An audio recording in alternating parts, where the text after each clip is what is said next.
On this week's program, we talk with Executive Vice President of the American Farm Bureau, Dale Moore. We'll also have features from Kansas Soybean Commission, the Kansas Department of Agriculture, and Kansas Grain Sorghum, plus our weekly update from the Kansas Livestock Association and market information from Pinion. I'm Ken Rogers. This is Authentic Ag. Brought to you in part by the Kansas Soybean Commission, the Soybean Checkoff, progress powered by Kansas farmers. Kansas Farm Bureau, a grassroots ag organization representing the state's farm and ranch families since 1919, KFB.org. And the Kansas Wheat Commission, lending in the adoption of profitable innovations from wheat, online at kswheat.com.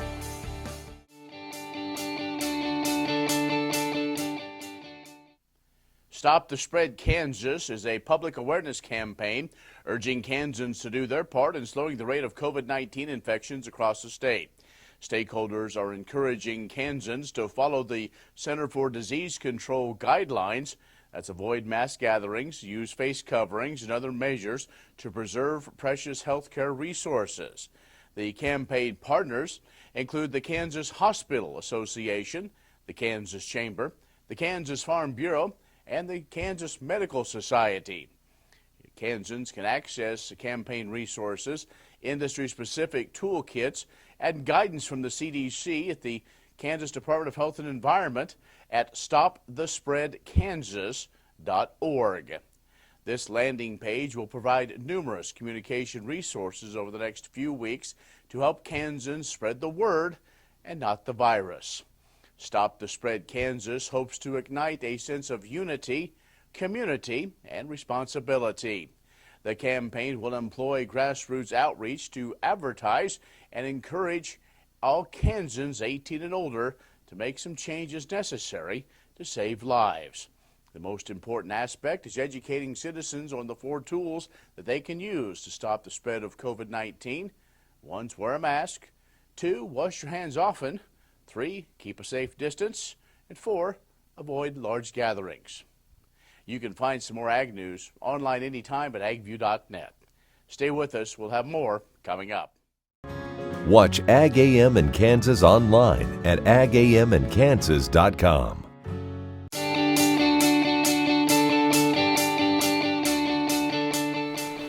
The 7th class of the Emerging Leaders Academy convened in the Kansas Soybean office November 19th and 20th for Phase 1 of the program.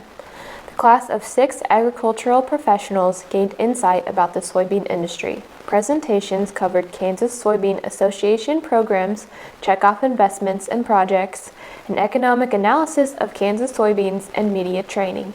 The participants also observed a Kansas Soybean Association meeting. Next, this class of leaders will travel to various locations in Kansas to experience all things agriculture, including soybean transportation and processing and food and consumer issues. The Phase 2 statewide tour is currently scheduled for February 16th through 18th. To complete the leadership experience, the class participants choose their path for Phase 3, which is a professional development opportunity. To date, 45 young leaders across the state have completed the program since it began in 2014. Emerging Leaders Academy is a partnership program between the Kansas Soybean Association and Kansas Soybean Commission intended to provide awareness of both entities and instill professional skills in young agriculturists. Interest forms are always available online at www.kansassoybeans.org/ELA. What if U.S. soybean meal were more than a commodity? If seed companies and the soybean checkoff built a better variety? That future is here. The time is now. To meet end-user demands, the soybean checkoff is investing in the compositional quality of soybeans, including meal. A message from the Kansas Soybean Commission, the Soybean Checkoff, progress powered by Kansas farmers.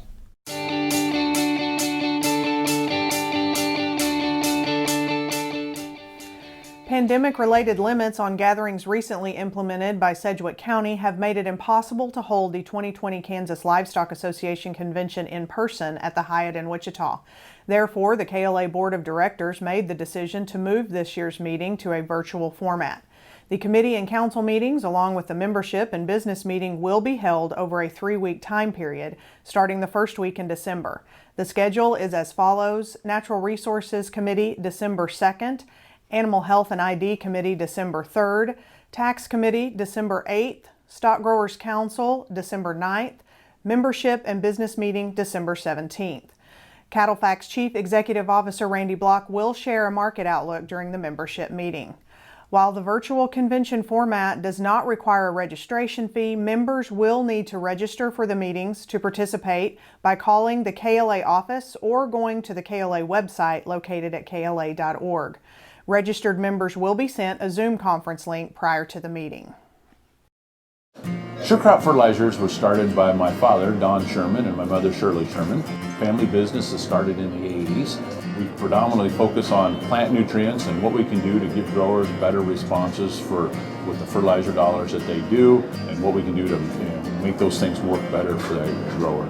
We're based out of Seneca, Kansas. We work with growers in their soil analysis to figure out what they need, and then we can put those in a blend that gives them the best results, and so that we can deliver that direct to their farm so that they have those nutrients where they need them, when they need them, and so that they can apply them in a manner that's very efficient to them and works well on their planting systems and what they're doing. Sure Crop Fertilizers has been around for a long time. We always say we're big enough to take care of everything you need, but we're small enough to do it quickly. You can get a hold of us at 1-800-635-4743. Our website is surecropfertilizers.com, and you can always email me at Corey@surecropfertilizers.com, and with any questions you have, and we're glad to answer and work with you.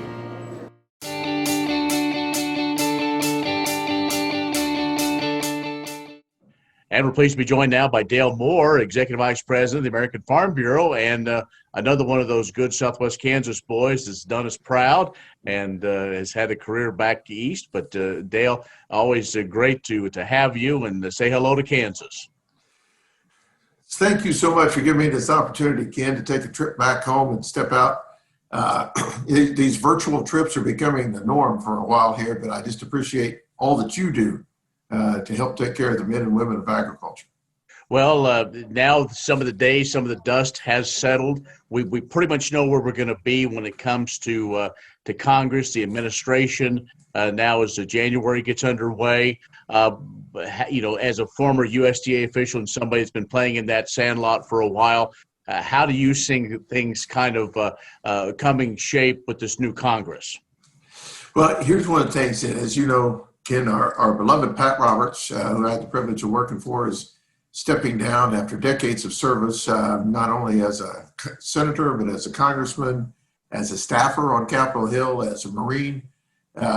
All of that is kind of a big change for a lot of us in Washington, D.C., not just us folks in Kansas. And as we look ahead, this is going to be one of those times where you see something that doesn't occur often, but we're going to have a new chairman or chairperson of the House, or the House and Ag Committee and Senate Ag Committee, a new ranking member on the House Ag Committee. We've got a number of new members of Congress coming in. Some of the margin that's gotten narrower on the Democrat majority in the House. A lot of those came out of some of the rural districts. So as those changes occur, and then we sit down, and obviously, it looks as if everything is pointing to the President-elect Biden and his team coming in, bringing new leadership in agriculture down at that end. Our focus is going to be on process, making sure that the men and women who are elected or appointed to serve as our representatives on all of these different programs and policy fronts understand what farming and ranching is all about, what rural America is all about, and frankly, kind of puts their understanding and their taking care of the rural part of this country in ahead a bit of the party politics that goes on. Well, it seems like there will be a lot of change. It seems like about the time we got used to the last 4 years of all those changes. But that's, I guess, one of the things that makes our democracy democracy great. There are a number of programs. Do we see any holdovers other than obviously the Farm Bill and some of those other things that do have multi-years? But do you think we'll see a dramatic change at USDA? Well, I would think this is one of those things. Two of the Roberts rules I grew up with, Ken. One is, Dale, if you pick the right issues, you never have to learn new stuff. So you're going to be working on that same issue over and over and over again. So as we look at things like the Farm Bill, like the conservation programs, crop insurance, the rural development programs, the nutrition programs, those are pretty well set in motion and set in, whether it's in the Farm Bill or other authorities. And the career employees at USDA, when you got, when I was at USDA, there were 120,000 full-time employees between the headquarters around the United States and in 64 countries around the world. So of those 120,000 employees, there's about 225 to 250 political appointees. So the math is not too hard to figure out that, yes, there's going to be a tremendous number of folks at USDA, just pick one agency, that are still there, which is why, President George W. Bush always made it loud and clear to the folks that work for him as political appointees, treat your career colleagues very nicely, because if you don't, that clanking sound that you hear all over Washington, D.C. is them locking their chairs down and saying, you know what, we're just going to wait these folks out until they decide to go home and we get a new crew in. So the men and women that work day in and day out for agriculture, again, I'm stealing President Bush's line when he said, remember, you work for me, but they work for the American people. And that's what we've got to respect and what I appreciated from my time there. Dale Moore is with the American Farm Bureau Federation. Let's take a break. We'll come back and talk about an announcement made that brought a lot of farm groups together. We'll do that in just a moment. Sure Crop Fertilizers was started by my father, Don Sherman, and my mother, Shirley Sherman. Family business that started in the 80s. We predominantly focus on plant nutrients and what we can do to give growers better responses with the fertilizer dollars that they do, and what we can do to make those things work better for the grower. We're based out of Seneca, Kansas. We work with growers in their soil analysis to figure out what they need, and then we can put those in a blend that gives them the best results, and so that we can deliver that direct to their farm, so that they have those nutrients where they need them, when they need them, and so that they can apply them in a manner that's very efficient to them and works well in their planting systems and what they're doing. Sure Crop Fertilizers has been around for a long time. We always say we're big enough to take care of everything you need, but yet we're small enough to do it quickly. You can get a hold of us at 1-800-635-4743. Our website is surecropfertilizers.com, and you can always email me at Corey@surecropfertilizers.com, and with any questions you have, we'll be glad to answer it and work with you. Grain sorghum is one of the most important cereal crops worldwide, and Kansas leads the nation in its production. Over the years, sorghum has been either exported, used in animal feed domestically, or for other industrial uses. Recently, its use in the ethanol market has seen tremendous growth, with 30% of domestic sorghum typically going to ethanol production. Kansas Grain Sorghum is committed to sorghum research, market development, and education. Learn more at ksgrainsorghum.org.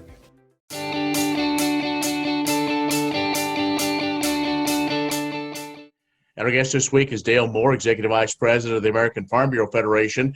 And towards the last quarter of 2020, you and other ag groups came together. Maybe some might say kind of unusual to get together, but honestly, there's been some relationships with the Farm Bureau and Farmers Union especially. We brought along a couple of other players as some of these farm groups look to get ahead of discussions about climate and the role agriculture plays in it. Well, Ken, one of the things that I know you've given me some good advice over the years on this front too. We talk about, you hear this term sustainability, and certainly, from all of the enterprises that you and your family have been involved in, that sustainability, however that gets defined, fill up about 3 reams of paper.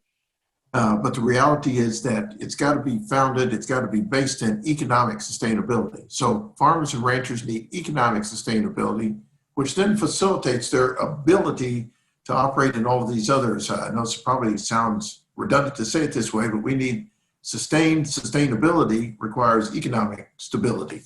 So when you put all that together, earlier this year, back in February, of 2020, President Zippy Duvall, my boss, and a number of other groups, kind of the boots in the dirt groups, came together and formed a coalition that focused on sustainability.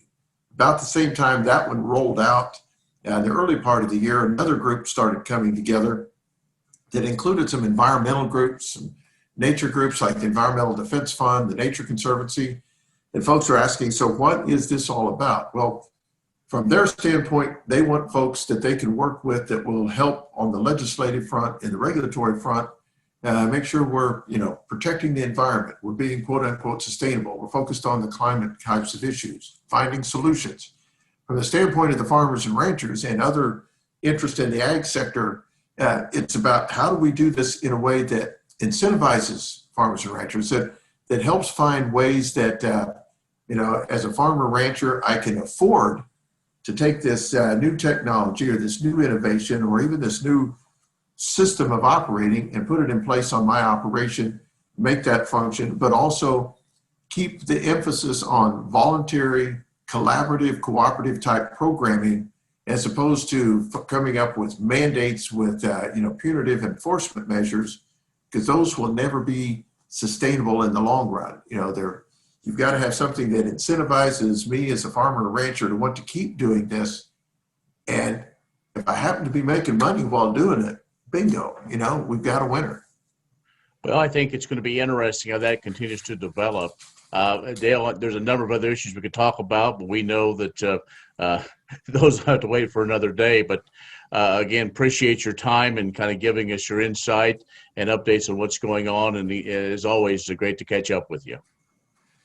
Thank you, Ken. And I can't tell you how much we appreciate all you do to keep the word of agriculture and what's going on, keep folks not only informed, but keep us informed back in Washington, D.C. And thank you for the trip back to Kansas, brother. Great. Dale Moore, Executive Vice President of the American Farm Bureau, has joined us. Stay with us. We'll have more coming up.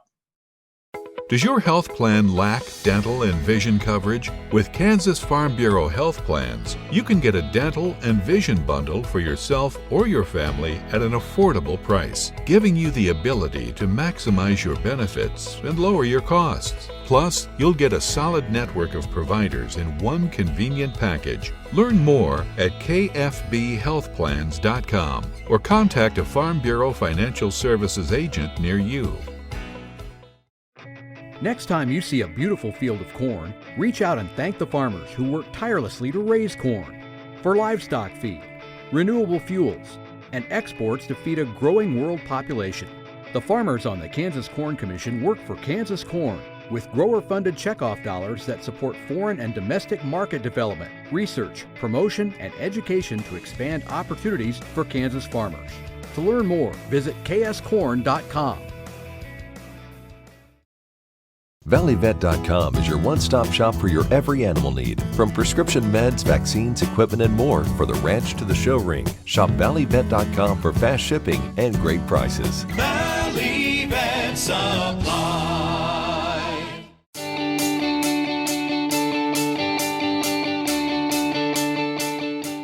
Kansas farmers, ranchers, and agribusinesses in every corner of the state have been affected by the COVID-19 pandemic, and the state of Kansas has identified critical needs to address with federal CARES Act funding.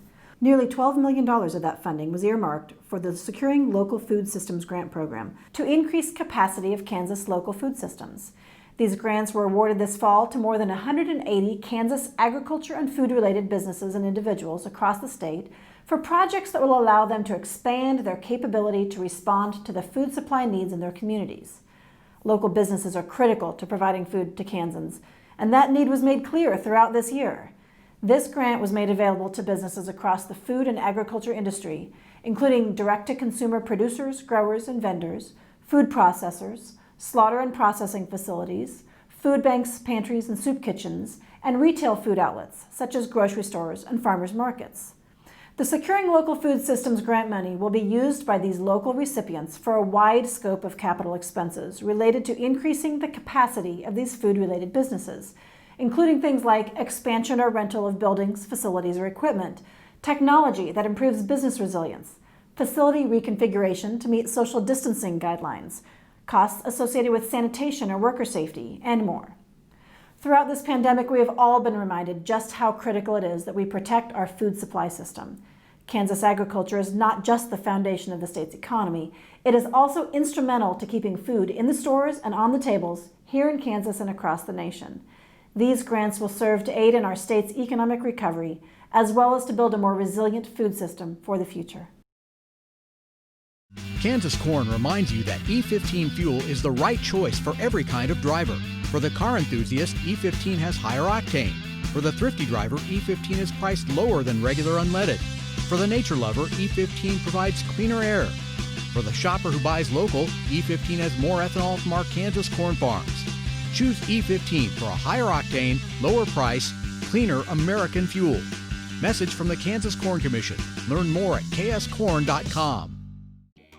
The Kansas Wheat Innovation Center in Manhattan is rediscovering ways to get improved varieties and new genetics in the hands of farmers faster. Grower-led and checkoff-funded research initiatives are bringing about positive change. This grassroots leadership provides a strong voice in Topeka and Washington, D.C. Now is the time to partner with Kansas Wheat in moving wheat forward. Kansas Wheat Commission and Kansas Association of Wheat Growers. Farmers investing in their future and yours. Log on to rediscoverwheat.org.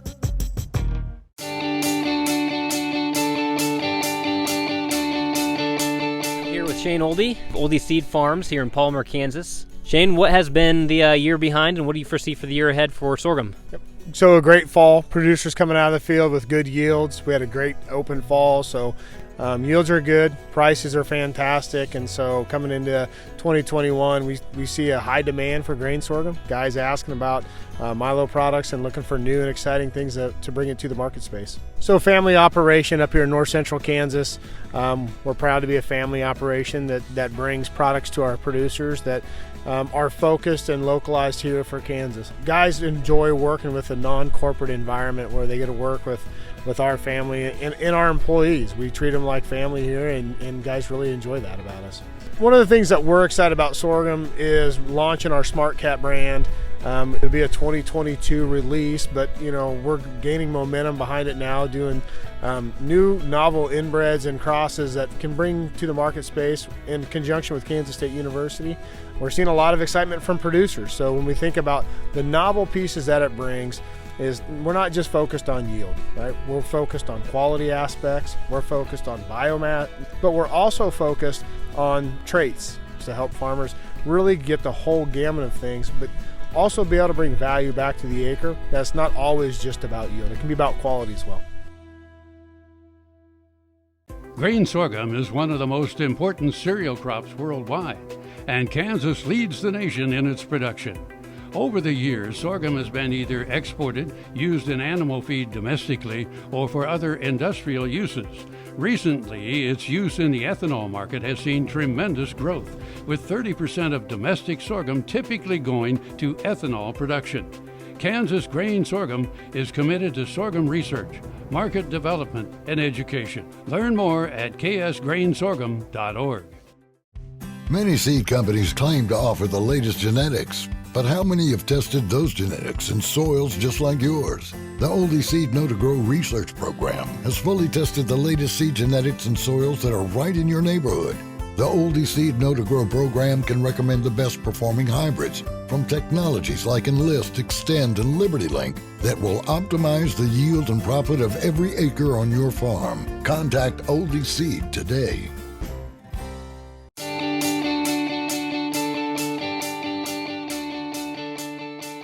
Good morning, Zach Gotot here with K-Coe Isom.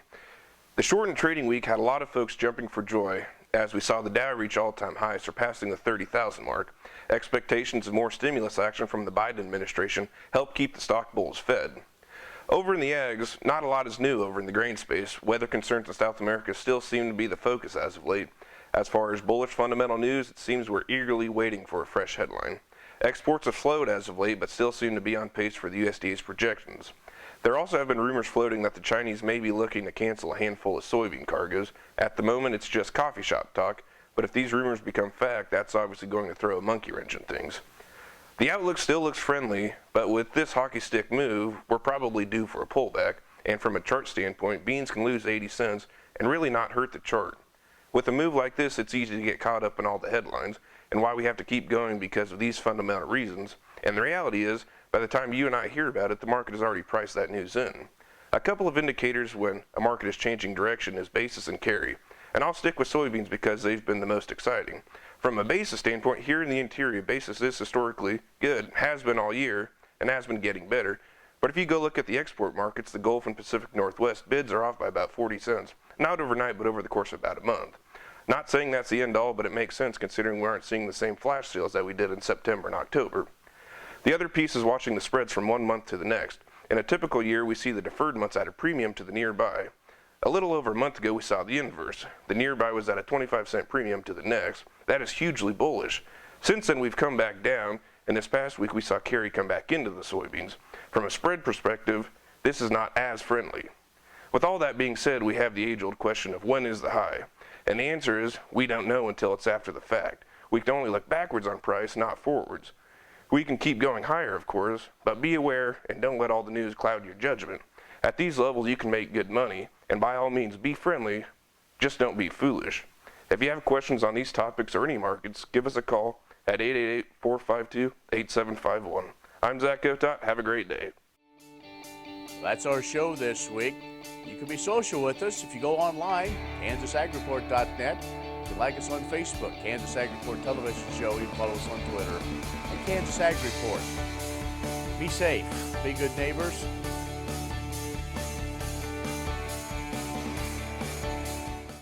Sure Crop Fertilizers was started by my father, Don Sherman, and my mother, Shirley Sherman. Family business is started in the 80s.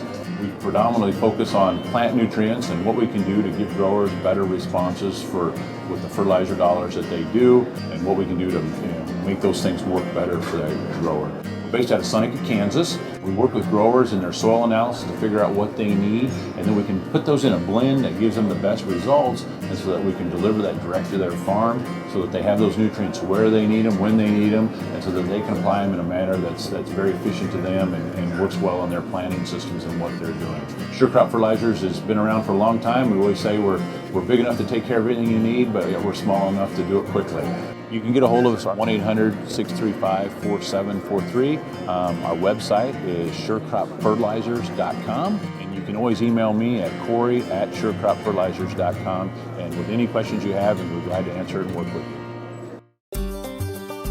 Welcome to the Western Kansas Wildlife Travel Center, right here in my hometown of Oakley, Kansas. We're the front door of Western Kansas, located on 3 main highways, I-70, US 83, and US 40. And all those roads lead to history, beautiful scenery, and adventure, no matter which direction you go. We now have an IHOP. That brand that you've trusted up and down the road in all your travels is staffed with local folks, real people, just like you and me, and we're waiting on you to join us. So for fun, adventure, fuel up, fuel your body, and let's have some fun.